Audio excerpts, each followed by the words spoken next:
Em nossa última mensagem, falamos em 2 princípios fundamentais, estabelecendo uma correlação entre as Escrituras do Antigo Testamento e o Evangelho de Jesus Cristo. Jesus Cristo afirma ser, Ele mesmo, o cumprimento daquilo que foi ensinado pelos profetas do Antigo Testamento. Já na Nova Aliança, o apóstolo Paulo reafirma que tudo se cumpriu em Jesus Cristo.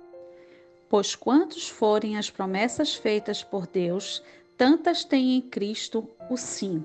Por isso, por meio dele, o amém é pronunciado por nós para a glória de Deus. 2 Coríntios 1:20. O cumprimento das profecias é, na verdade, um dos fatos mais notáveis e espantosos que podemos encontrar na Bíblia. Pensemos sobre as profecias tão exatas a respeito de Jesus Cristo, que inclui até mesmo o local de seu nascimento e a descrição literal de sua morte no Monte do Calvário, como podemos ler no Salmo 22. Por semelhante modo, a ressurreição de Cristo é claramente predita no Antigo Testamento, assim como a narrativa sobre o que aconteceu no Pentecostes, quando o Espírito Santo desceu sobre a igreja. Pelo contrário, isto é o que foi predito pelo profeta Joel. Nos últimos dias, diz Deus, derramarei do meu Espírito sobre todos os povos. Os seus filhos e as suas filhas profetizarão.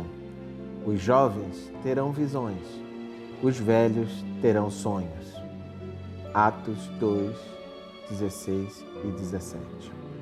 Está tudo escrito, e é por isso que sempre será uma tarefa maravilhosa pregar o Evangelho com base no Antigo Testamento.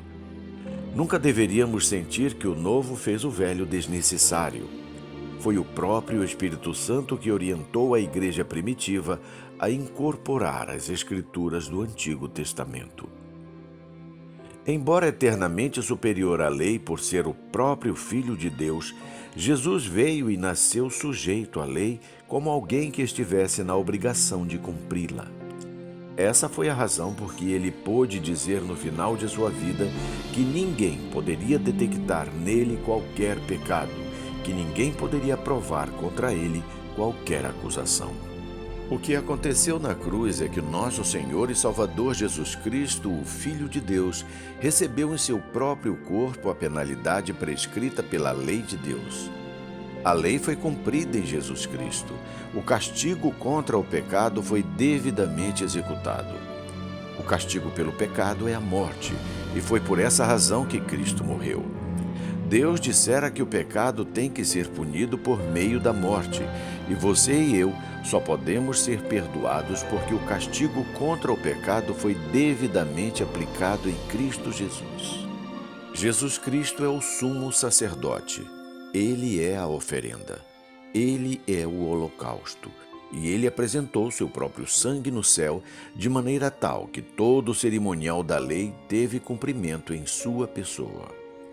Quanto a nós, Cristo cumpre a lei outorgando-nos de seu Santo Espírito. E o Espírito Santo, por sua vez, infunde em nós o amor à lei e o poder para obedecê-la. Não será como a aliança que fiz com os seus antepassados quando os tomei pela mão para tirá-los do Egito. Porque quebraram a minha aliança, apesar de eu ser o Senhor deles, diz o Senhor. Esta é a aliança que farei com a comunidade de Israel depois daqueles dias, declara o Senhor. Porei a minha lei no íntimo deles e a escreverei nos seus corações. Serei o Deus deles e eles serão o meu povo. Jeremias 31, 32 a 33. O apóstolo Pedro deixa claro que a nova nação é a igreja do Novo Testamento. Vocês, porém, são geração eleita, sacerdócio real, nação santa, povo exclusivo de Deus, para anunciar as grandezas daquele que os chamou das trevas para a sua maravilhosa luz. Antes vocês nem sequer eram povo, mas agora são povo de Deus. Não haviam recebido misericórdia, mas agora a receberam. 1 Pedro 2, versos 9 e 10.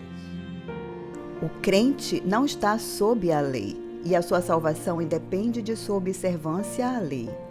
O crente foi libertado da maldição da lei. Todavia, isso não o isenta da lei como regra de vida. Vivemos debaixo da graça. A lei só é contrária à graça no sentido de que antes havia um pacto da lei, mas agora estamos sob o pacto da graça. A graça é aquilo que nos impulsiona a amar a Deus. E se amamos a Deus, então amamos os seus mandamentos. Como Jesus Cristo mesmo disse, aquele que tem os meus mandamentos e os guarda, esse é o que me ama. João 14, 21. Deus abençoe você e sua família.